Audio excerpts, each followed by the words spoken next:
ॐ अखण्डानन्दसम्बोधो वन्दनादि यस्य जायते गोविन्दं तमहं वन्दे चिदानन्दतनुं गुरुं शङ्करं शङ्कराचार्यं केशवं बादरायणं सूत्रभाष्यकृतौ वन्दे भगवन्तौ पुनः पुनः ईश्वरो गुरुरात्मेति मूर्तिभेदविभागिने व्योमवद्व्याप्तदेहाय दक्षिणामूर्तये नमः। ओम शांति शांति शांति।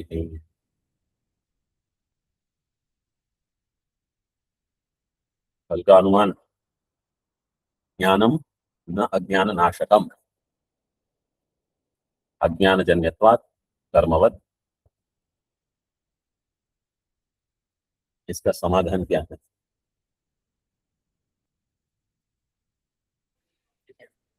हाँ? नित्य ज्ञान में आप बताइए उपाधि क्या है? नित्य ज्ञान या नित्य ज्ञान उपाधि? तो यत्र यत्र अज्ञान नाशकत्व अभाव, घटाइए आप। हाँ, तत्र तत्र नित्य ज्ञान का, ठीक है। नित्य ज्ञान में अज्ञान नाशकत्व नहीं।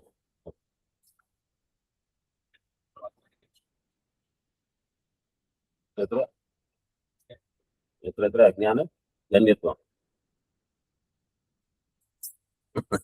लेकिन ब्रह्म ज्ञान जो है पक्ष में, पक्ष जो ज्ञान है वो नित्य ज्ञान है कि अनित्य ज्ञान?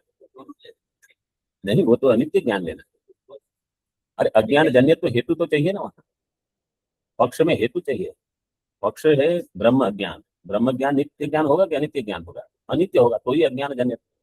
तो हेतु तो वहां रहना चाहिए, तो वो भी तो नित्य ज्ञान वहां कहाँ रहेगा? पक्ष में साधन अव्यापकत्व दिखाना है, दृष्टांत में साध्य व्यापकत्व, ये नहीं बैठेगा। कुछ विचार किया? प्रकाश विषयत्व, चैतन्य विषयत्व, चैतन्य विषय, यत्र यत्र चैतन्य विषयत्व का अर्थ क्या है? ठीक है। हाँ हाँ बताइए। अहंकार अज्ञान जन्य आपको दिखाना पड़ेगा। यत्र यत्र अज्ञान नाशकत्व अभाव, साध्य क्या है? अज्ञान नाशकत्व न, न अज्ञान, तो अज्ञान नाशकत्व अभाव। जहां जहां अज्ञान नाशकत्व अभाव है वहां वहां हेतु है, नहीं उपाधि है। अज्ञान नाशकत्व का अभाव, वहां अहंकार। जहां अज्ञान नाशकत्व अभाव वहां अहंकार है, ऐसे आपको बता। साध्य का व्यापक और साधन का अव्यापक। साधन क्या है? अज्ञान जन्यत्व, अहंकार भी अज्ञान जन्य है। हाँ, अहंकार अज्ञान जन्य नहीं।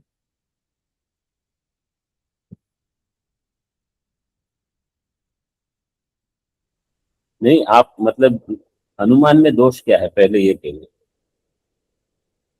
जब सोपाधि के हेतु, ठीक है, तो उपाधि बताइए।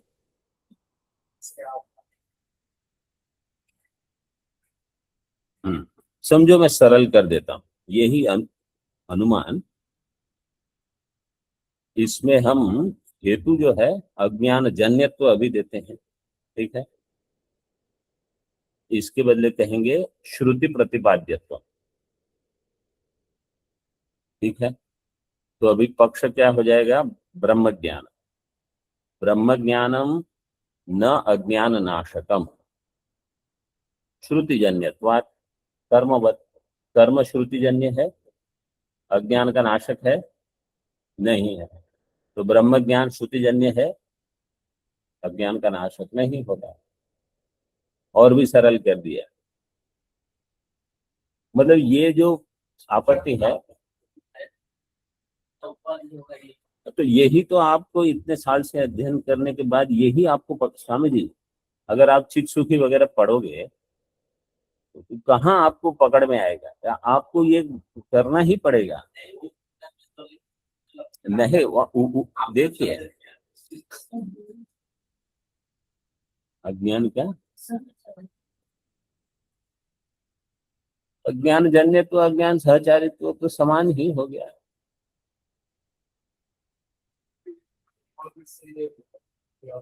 अभी ठीक है, अभी ऑनलाइन वाले को पूछते हैं थोड़े। हाँ, ऑनलाइन वाले बताएंगे। Swami ji, can the upati be संयोग कालिक नाशकत्वम? संयोग संयोग कालिक नाशकत्वम. Karik, Kalika means at the time of sanyoga, nashakam. किसका Yatra, संयोग, आप लिख के भेजिए मुझे, ठीक है। yatra yatra ज्ञान निवर्तकम तत्र तत्र संयोग कालिक नाशकत्वम। यत्र यत्र अज्ञानजन्यत्वम तत्र तत्र संयोग कालिक नाशकत्वम अभावः।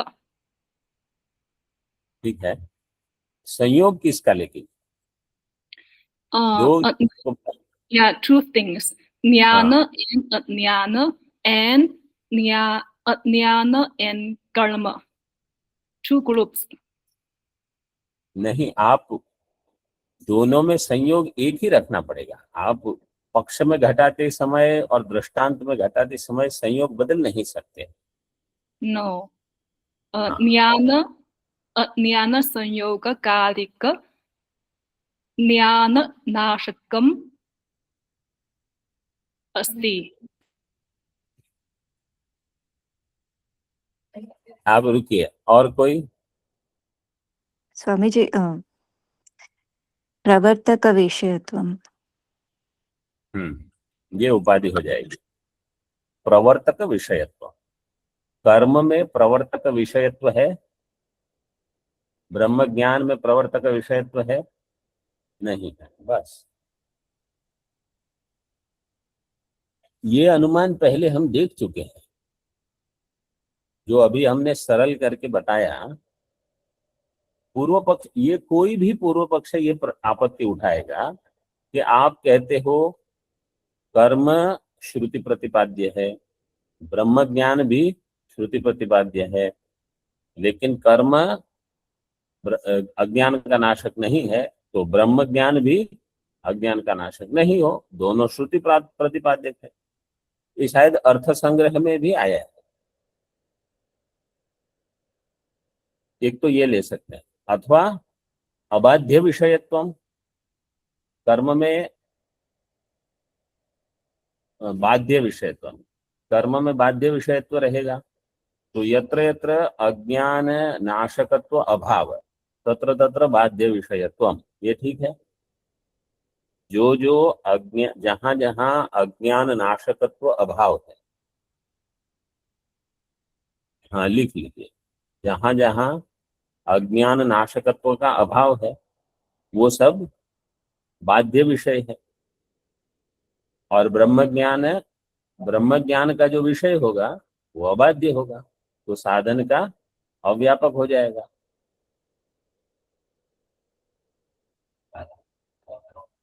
बाध्य विषय तो मतलब बाध्यो विषयो यस्य, बाध्य विषय में बहुव्रीहि समास, बाध्यो विषयो यस्य, तो जो कर्म है उसका जो भी विषय होगा वो बाध्य होगा, और ब्रह्म ज्ञान है उसका विषय क्या है, ब्रह्म, वो बाधित नहीं होगा, वो अबाध्य है, तो साधन का अव्यापक हो जाएगा, वो ही होगा। लेकिन चैतन्य, जब आप चैतन्य शब्द प्रयोग करोगे ना, स्पष्ट नहीं होगा।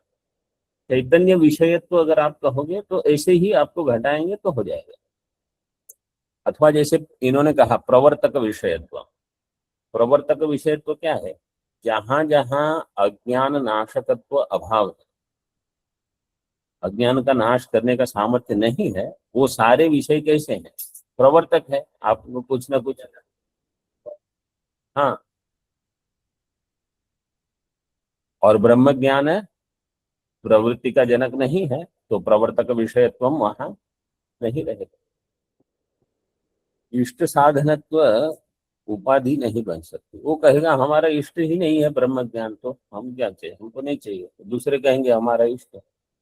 इष्ट साधनत्व तो सभी में आ जाए। ये स्पष्ट ही हुआ। ये उपाधि, उपाधि कैसे घटाना, इसको थोड़ा फिर से अभ्यास कर लीजिए। जो साध्य का व्यापक है, आपको जहां कहीं उपाधि होती है, देखो उपाधि के लिए क्या पकड़ना है। अगर अनुमान में उपाधि है, इतना तो समझ में आ गया, क्योंकि दिखने में तो ये ठीक लग रहा है लेकिन वास्तव में ठीक नहीं है, तो ये सोपाधिक होगा। तो जब उपाधि है, हमारा दृष्टांत क्या है इसके लिए?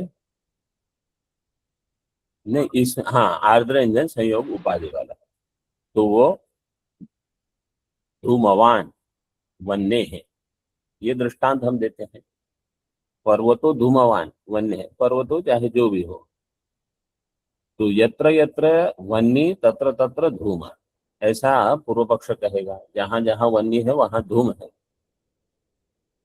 तो हमको क्या, जब उपाधि दिखानी है तो क्या दिखाओगे कि यह जो हेतु है वो सोपाधिक हेतु है। मतलब यह हेतु रहने से साध्य सिद्ध नहीं होगा। तो अन्य चार पहले जब नहीं लग रहे हैं तभी आप यहां पहुंचे। समझो यहाँ हेत्वाभास है नहीं। आप घटक की से दिखाइए, और चार हो सकते हैं क्या इसमें? आश्रय, आश्रय सिद्धि है, स्वरूपा सिद्धि है, व्यभिचार है। आप कोई कोई दोष जो है ना, अनुमान में समान रह सकते हैं। तो अगर आप दिखाओगे कि इसमें व्यभिचार है, तो व्यभिचार का अर्थ क्या होगा? हेतु है, साध्य नहीं है। आप दिखाइए, हेतु है साध्य नहीं है। तो पूर्व पक्ष जब अनुमान करेगा तो यही कहेगा कि हेतु भी है साध्य भी है। आपको दिखाना है नहीं है, आप कहाँ दिखाओगे? समझो ये अनुमान है। ब्रह्म ज्ञानम न अज्ञान नाशकम। ठीक है, हेतु क्या दे रहे हैं? अज्ञान जन्यत्वात्। अभी इसमें व्यभिचार दिखाना है, कैसे दिखाओगे? जो जो अज्ञान जन्य है वो अज्ञान का नाशक नहीं है। तो ये व्याप्ति तो पूर्व पक्ष के पास है, कर्म के लिए वो दिखा रहे हैं। तो भी आपको उसका विरोध करना है। आप बताइए व्यभिचार कहाँ मिलेगा आपको?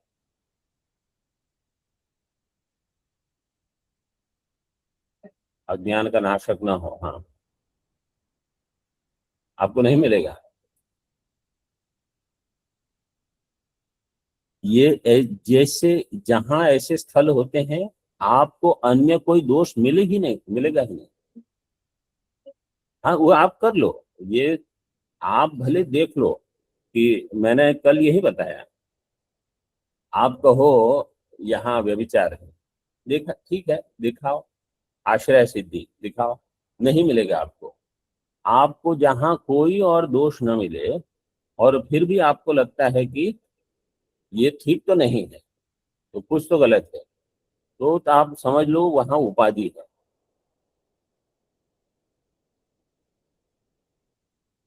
हाँ, तो आप देख लो ना। अभी हम पाठ में वो थोड़ी दिखाएंगे, वो तो आप सब काम करके आओ। समझो ये हो गया। अभी उपाधि कैसे सिद्ध करनी, हम केवल ये सिखा रहे हैं।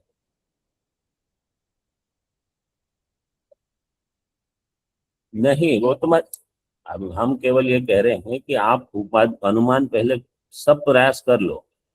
जब कुछ नहीं लग रहा है, व्यभिचार नहीं लग रहा है, आशय सिद्धि नहीं है, स्वरूपा सिद्धि नहीं है, और भी कुछ नहीं है, तब आपको इतना तो समझ में आ ही जाएगा कि कुछ गलत है। तो क्या है?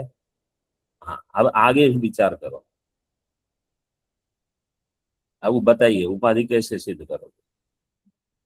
वो तो परिभाषा तो ठीक है, सबको पता होगी। अब आगे कैसे विचार करो? मतलब हम ये बताना चाहते हैं कि आपको कुछ, जहां हम कहते हैं ये सोपाधिक हेतु है, इसका अर्थ क्या है? सोपाधिक हेतु, सोपाधिक अर्थ का, सोपाधिक हेतु का अर्थ क्या है?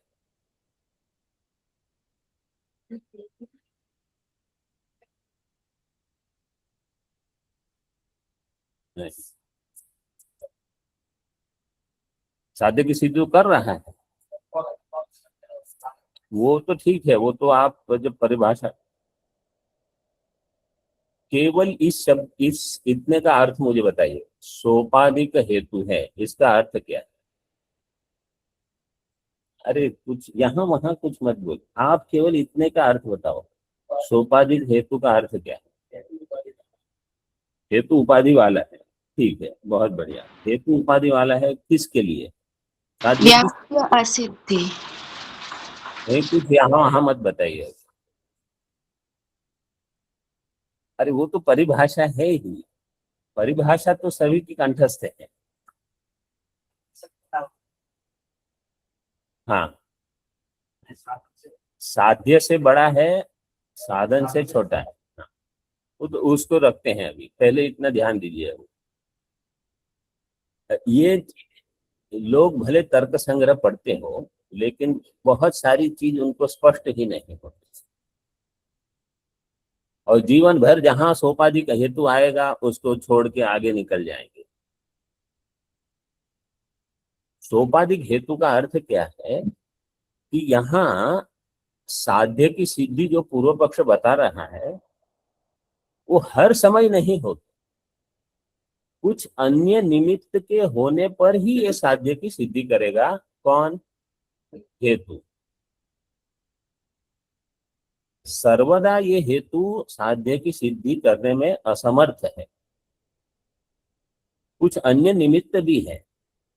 तो जब हम कहते हैं कि यत्र यत्र वन्नी तत्र तत्र धूम, तो हम कहेंगे यत्र यत्र वन्नी तत्र तत्र धूम, यदा तत्र आर्द्र ईंधन संयोग।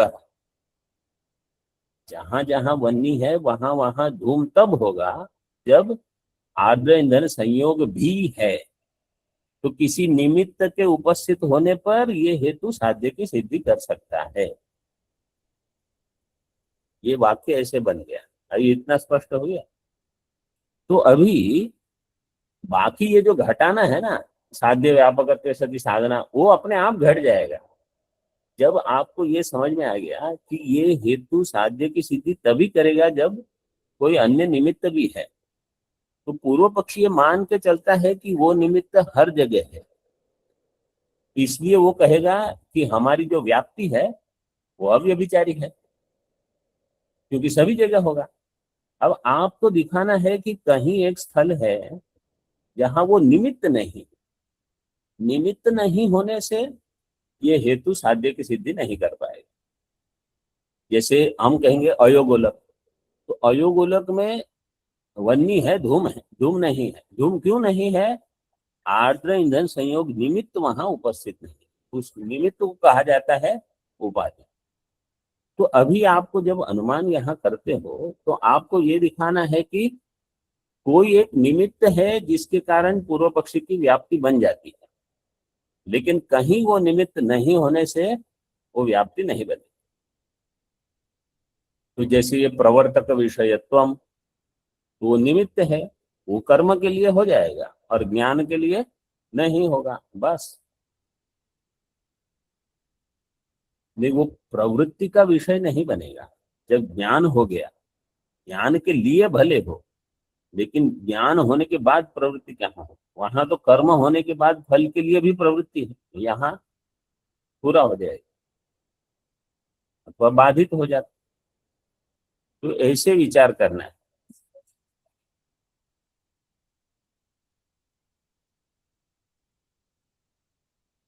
कर्तृत्व,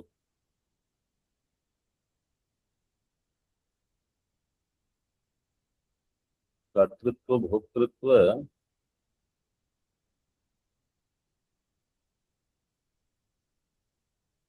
मतलब आपको ऐसे बताना पड़ेगा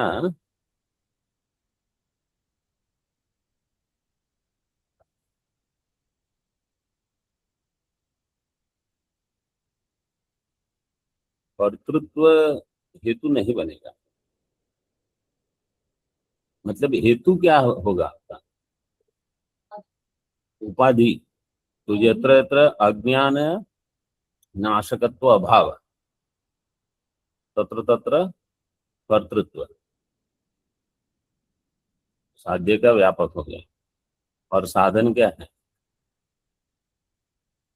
अज्ञान जन्यत्व। तो वो कर्तृत्व वो भी अज्ञान जन्य ही है। और व्यापक दिखा आपको।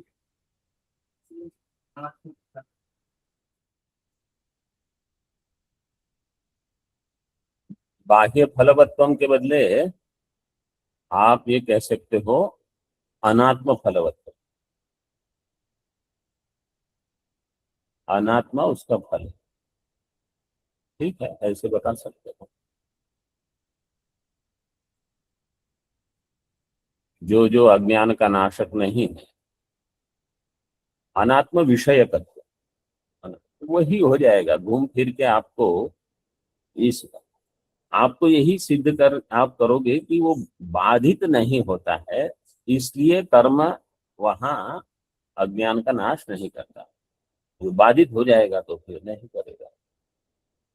ठीक है, ये अनुमान इतना सभी लोगों को ग्रहण हो गया होगा, ऐसा हम मानते हैं। आगे देखिए, यहाँ ग्रंथि का भेद करने के लिए बताते हैं। अनुमानस्य अमी प्रयोगाः, अनुमान के अन्य भी प्रयोग बताते हैं। और ये चीजें है ना, आपको बैठ के थोड़ा विचार करना पड़ता है इन चीजों के लिए। देहो अनात्मा महाभूत विकारत्वात् घटवत्। अब ये सरल अनुमान है। देह कैसा है?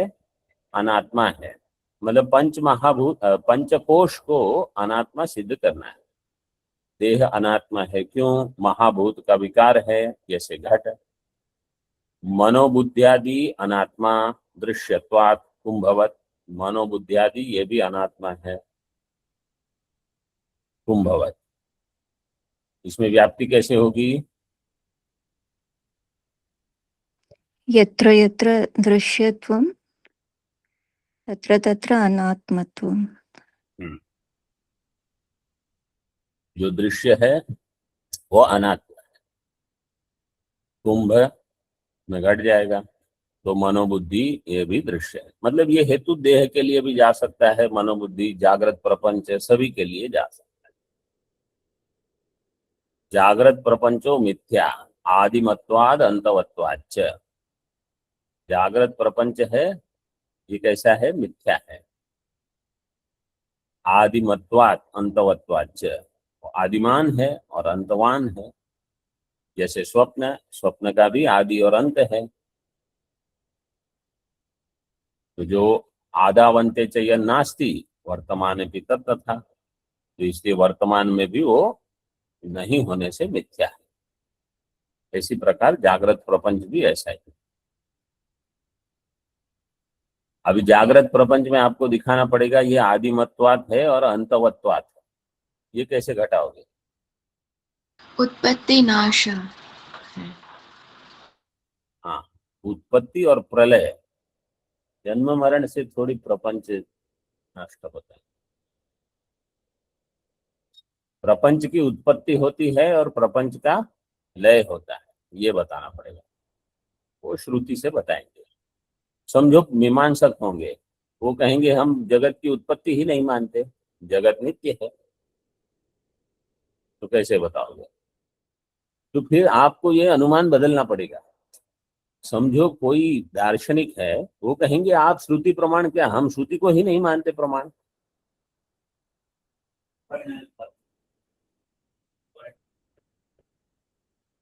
जागृत प्रपंच जो मिथ्या परिणामित्वात् स्वप्नवत्। दृश्यत्वात्। दृश्यत्वाद हेतु तो सभी में घट जाएगा। मतलब समझो ये आदिमत्वाद अंतवत्वाद दिया है, तो अब ये हेतु पूर्व मीमांसक कहेंगे हम नहीं मानेंगे, तो आपको हेतु बदलना पड़ेगा। मतलब इसका प्रयोजन क्या है, हम थोड़ी बुद्धि को घिसे, थोड़ी ऐसे नहीं कि जो लिखा है वो हाँ हाँ करके हो गया। जब हम कहते हैं ना मननम, मननम का अर्थ क्या है? श्रवणम और मननम में भेद कहाँ होगा? अगर जो लिखा है वही हाँ हाँ हाँ करके आगे निकल जाएंगे। आपको विचार करना पड़ेगा। हमारी बुद्धि को ये संशय रहित बुद्धि हो जाए कि हाँ ये इदम एवं एवं, ये ऐसे ही है। साधारण सभी लोग श्रुति तो सब श्रवण कर लेते हैं, सब सुनते हैं जगत मिथ्या है। जगत मिथ्या बुद्धि बनती है? नहीं बनती। क्यों नहीं बनती? यही कारण है क्योंकि हम, वो कहेंगे अनुमान से सिद्ध अरे अनुमान सब पढ़ लेते हैं, लेकिन उनकी बुद्धि में ये अनुमान स्थिर नहीं हुआ है। जहां जहां दृश्यत्व है वहां वहां मिथ्यात्व है, जहां जहां आगमापायित्व है वहां मिथ्यात्व है। ये विचार दृढ़ नहीं होता। ठीक है, अगला अनुमान देखिए। ये तो चित सुखी का है, वेदांत परिभाषा में आ चुका है। अयम पट एतत् तंतुनिष्ठ अत्यंताभाव प्रतियोगी पटत्वात् पटांतरवत इत्यादि अनुमानानि करणीयानि। ये जो पट है इसको कैसे घटाओगे? स्वामी जी आपने चित सुखी कर ली, वेदांत परिभाषा दी। हाँ बताइए आप क्या है। अच्छा हम समझा दें, जिन्होंने पढ़ लिया है फिर भी फिर से देख लो। इसमें हेतु क्या है? पटत्व है, ठीक है। और साध्य क्या है? एतत् तंतु निष्ठ अत्यंताभाव प्रतियोगित्व। यह है पट है, ठीक है। इस पट में तंतु है, इसका उपादान कारण है तंतु। इस तंतु में निष्ठ जो पट है, इस तंतु में इसी पट का अत्यंताभाव है। अत्यंताभाव प्रतियोगित्व का अर्थ यहाँ है इसका अत्यंताभाव, वो अत्यंताभाव का प्रतियोगी है। कौन? पट। तंतुनिष्ठ जो पट है वही अत्यंताभाव का प्रतीक, मतलब यहाँ उसका अत्यंत अभाव। इस पट का इसके तंतु में अत्यंत अभाव है, ये अर्थ हो गया। इस पट का इसी के तंतु में अत्यंत अभाव, इस पट का इसके तंतु में अत्यंत अभाव। अगर पूर्व पक्ष कहे, सिद्धांति कहेगा इस पट का इस पट के तंतु में अत्यंत अभाव नहीं। तर्क की भाषा में अभी बोलिए, क्या उत्तर दोगे?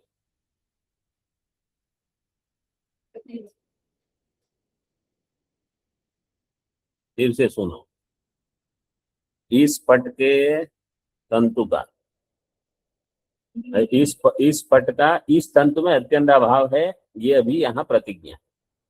इस पट का इस पट के तंतु में अत्यंत अभाव है, समझो ऐसा सिद्धांत कहता है। पूर्व पक्ष क्या कहेगा?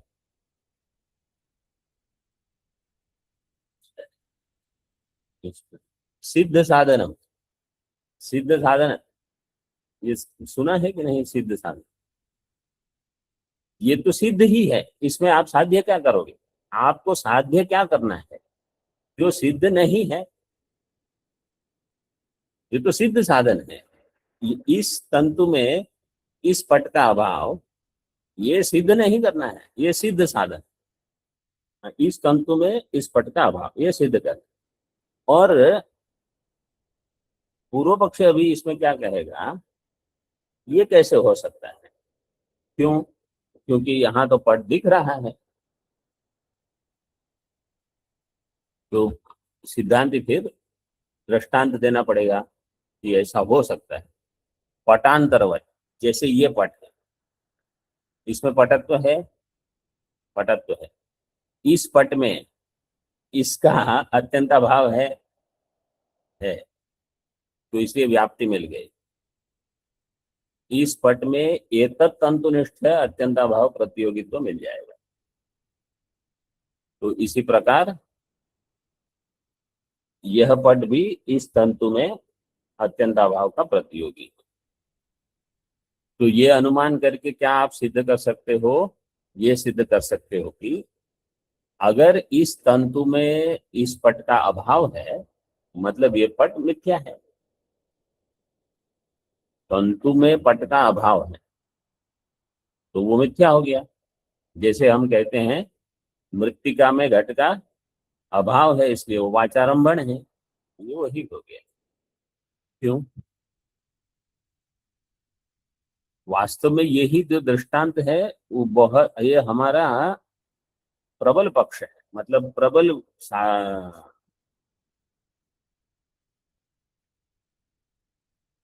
शस्त्र है। इसी को लेकर हम काट रहे हैं। हम कहेंगे अगर अन्य पट जो है वहां इस पट का अभाव है उसके तंतु में, तो इस तंतु में भी इसका अभाव है, तो घटेगा क्यों? आप अगर किसी को लगता है कि ये अनुमान गलत है तो आपको आपको दोष बताना पड़ेगा, चाहे उपाधि बताओ चाहे कुछ भी बताओ, लेकिन आपको तर्क की भाषा में कहना पड़ेगा। आप ये नहीं कह सकते कि ठीक है अथवा ठीक नहीं है, ऐसे नहीं। आपको तर्क की भाषा में इसका उत्तर देना पड़ेगा। आपका तर्क संग्रह कहाँ तक पहुंचा है इनका? अभी तो आरंभ है। आगे देखिए, तत्र अनुमाने तत्र पंचतयं केचित् द्वयमन्ये वयं त्रयम् उदाहरणपर्यन्तं यद्वोदाहरणादिकम्।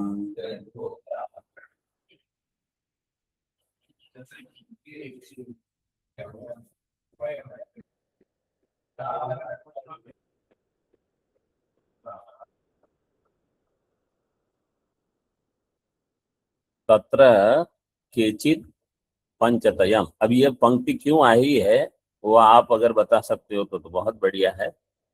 अनुमान में कोई क्या कहते हैं, पंचतयम, 5 अवयव चाहिए। ये न्याय कैसे कहेंगे 5 चाहिए? क्या क्या अवयव होते हैं?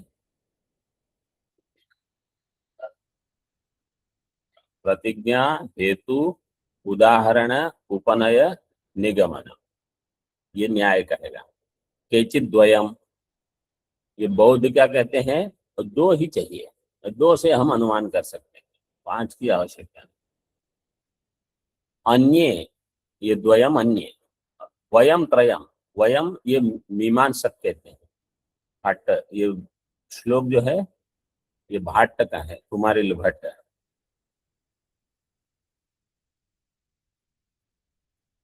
भाट्ट के लिए और एक शब्द है,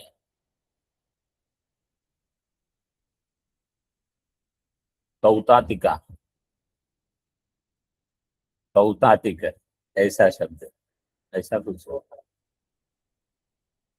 तो मतलब ऐसे मत समझना कि ये तार्किक के बदले कुछ और शब्द लिख लिया है और अशुद्ध है उसको बदलना है। कहीं कहीं जब हमको नहीं ज्ञात है इसलिए वो शब्द दिया है वहां, हमने आगे आएगा टीका में है ना,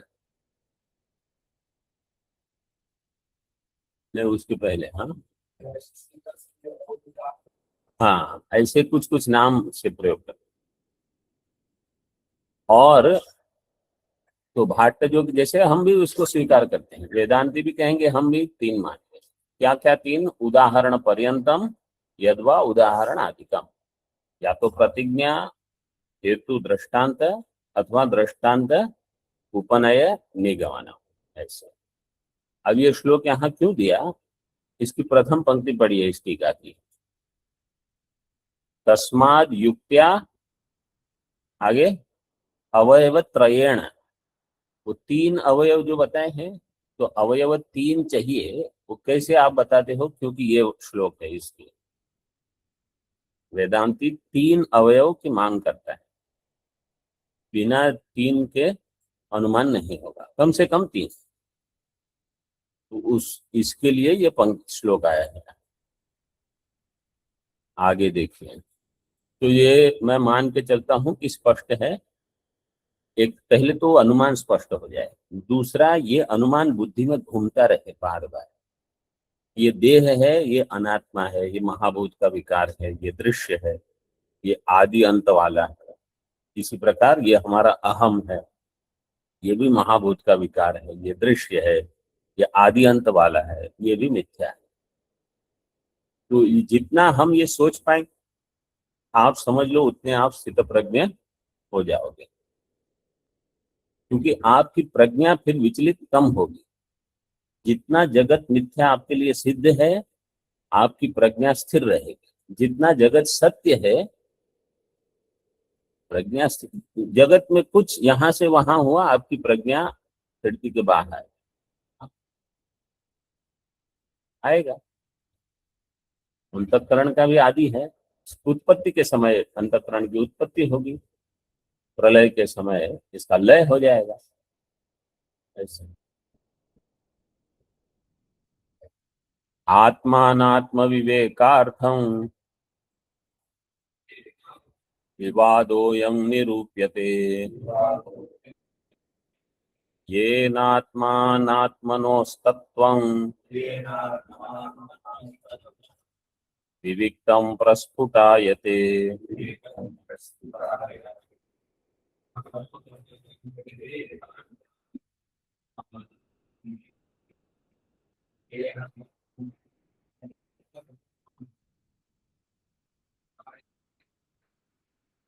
आत्मा अनात्म विवेकार्थम अयम विवादो निरूप्यते। अब आगे जो प्रकरण आरंभ हो रहा है, अभी पुत्रात्मवाद, देहात्मवाद, इंद्रियात्मवाद, मन आत्मवाद, ये सारे बौद्ध, न्याय वैशेषिक, प्रभाकर, भाट सब आएंगे अब एक के बाद एक, सबका खंडन करना है। तो ये जो विवाद है वो उनके खंडन के लिए नहीं, हमारी बुद्धि में आत्मा अनात्म विवेक स्पष्ट हो जाए इसके लिए। ये न आत्मानात्मनो तत्वम विविक्तम प्रस्फुटायते। इस विवाद के द्वारा क्या करेंगे, आत्मा अनात्मा का विवेक बिल्कुल स्पष्ट हो जाए। आत्मानात्मनो तत्वम, आत्मा क्या है अनात्मा क्या है, ये स्पष्ट करने के लिए अयम विवादो निरूप्यते। तो ये केवल उपोद्घात है, अगला प्रसंग है इसके लिए। आत्मानात्म विवेकार्थम आत्मा च अनात्मा च इति आत्मानात्मानौ तयोः विवेकः आत्मानात्म विवेकः तदर्थम आत्मानात्म विवेकार्थम, अर्थ का अर्थ है प्रयोजनम, यस्य तद विवेकार्थम असंकीर्ण ज्ञानार्थम। संकीर्ण ज्ञान का अर्थ है मिश्रित ज्ञान, जहां आत्मा और अनात्मा मिले हुए हैं तो स्पष्ट समझ में ही नहीं आएगा। इसलिए इनको अलग अलग करके विवेक करके अयम विवादो वादी प्रतिवादिनो हो विरुद्धवादो निरूप्यते। वादी प्रतिवादी को लेकर विवाद बताया जाता है, उसका निरूपण किया जाता है, जिससे क्या होगा, ये न आत्मानात्मनोस्तत्वं विविक्तम पृथक पृथक प्रस्फुटायते स्पष्टम भवति इत्यर्थः। आत्मा और अनात्मा क्या है ये स्पष्ट हो जाएगा। एक चीज और बता देते हैं, जैसे हम सुनते हैं जगत मिथ्या अनेक बार, लेकिन हमारी बुद्धि में ये ज्ञान दृढ़ नहीं होता, इसलिए मननम बहुत आवश्यक है। अगर केवल श्रवण से हो जाता तो कितने सालों से श्रवण तो हो ही रहा है, तो जगत मिथ्या हो जाना चाहिए। अच्छा, ऐसा नहीं है कि तर्क संग्रह पढ़ा इसलिए निश्चय हो जाएगा। तर्क संग्रह पढ़ के भी आपको इस प्रकार से विचार करना पड़ेगा। व्याप्ति का अर्थ क्या है, एक बार हमारे पास अगर व्याप्ति हो गई तो चाहे हमारा मन उसको स्वीकार करे या न करे, हकीकत यही है। व्याप्ति का अर्थ यह है, मतलब अगर हम कहें कि भोजन खाने से पता नहीं तृप्ति होती है कि नहीं, लेकिन व्याप्ति अगर के आपके पास है कि भोजन खाने से तृप्ति होगी, तो भले आपको लगता ना हो कि तृप्ति हुई कि नहीं हुई, लेकिन ये व्याप्ति अकाट्य है। तो ऐसे विचार करने से फिर धीरे धीरे जगत में मिथ्यात्व बुद्धि बनेगी, ये तो नहीं हो। तो मनन का अर्थ केवल ये नहीं है कि अब तर्क संग्रह तो पढ़ लिया, अब और क्या है। और मैं कहता हूँ आपने पढ़ लिया, आपने 5 बार पढ़ा भी लिया, तो भी जगत मिथ्या है, ये बुद्धि बनना एक कोई। काशी में तो पंडित लोग ऐसे कहते हैं कि हमको तो ये जगत मिथ्या बुद्धि में बैठ नहीं रहा है, इसलिए हम केवल न्याय पढ़ेंगे और पढ़ाएंगे। तो उनका तो कहना ये है कि न्याय पढ़ने से जगत मिथ्या कहाँ सिद्ध होगा। तो हम उस अनुमान को लेकर मिथ्यात्व ये सब विचार करते हैं। अभी अगला श्लोक देखिए। मूढ़ा अश्रुत वेदांता स्वयं पंडित मानिनः ईश प्रसाद रहिता सद्गुरोश्च बहिर्मुखाः।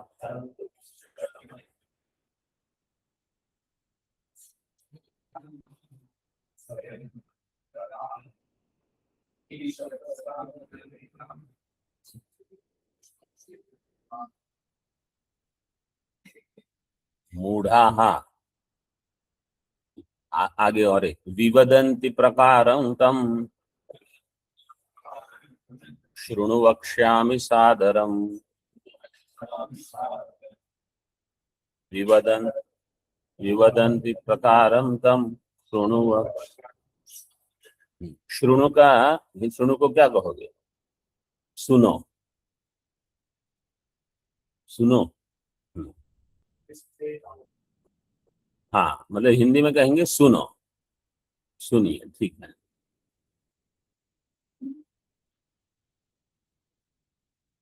सुनो कहेंगे।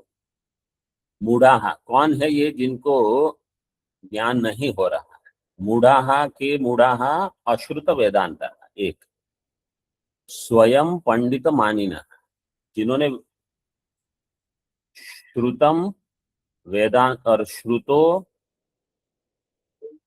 वेदांतो यही ही ते श्रुत वेदांत, न श्रुत वेदांत अश्रुत वेदांत। स्वयं पंडित मानिना, स्वयं धीराः पंडितम मन्यमान, पंडित मानिनः अथवा पंडितम मन्यमान, दोनों में प्रत्यय क्या है? सूत्र क्या लगेगा? आत्म माने हश्च। पंडित मानते हैं अपने आप को। अभी जो आगे की पंक्ति है, ईश प्रसाद रहिता, और सदगुरोश्च दिया है। तो टीका में कुछ लिखा नहीं है, मतलब सदगुरो हो दिया है, श्रोत्रिय ब्रह्मनिष्ठ गुरु हो, तो उसका अन्वय ऐसा लग रहा है कि बहिर्मुखा के साथ है, लेकिन ईश प्रसाद रहिता सदगुरोश्च प्रसाद रहिता, ऐसे भी कर सकते हैं। मुझे लग रहा है वो अन्वय अधिक उचित रहेगा। ईश्वर प्रसाद रहित है और गुरु प्रसाद रहित है। अथवा अगर ऐसे भी कोई कहे सदगुरु से बहिर्मुख है तो भी ठीक है। बहिर्मुखा अपने आप में ही बता सकता है कि बहिर्मुख है, बस। तो मतलब विषयों के प्रति ध्यान है। और गुरु का भी प्रसाद नहीं, जैसे ईश्वर का प्रसाद नहीं है, इसी प्रकार गुरु प्रसाद भी नहीं है। तो ईश्वर प्रसाद अनुग्रह से रहित यानी अभक्त, और श्रोत्रिय ब्रह्मनिष्ठ गुरु प्रसाद से रहित, तथा विपरीत बहिर्मुख है अंतःकरण जिनका, ऐसे हो जाएगा। ठीक है, आदर के साथ सुनो। हमारे इसमें सुन लिखा है।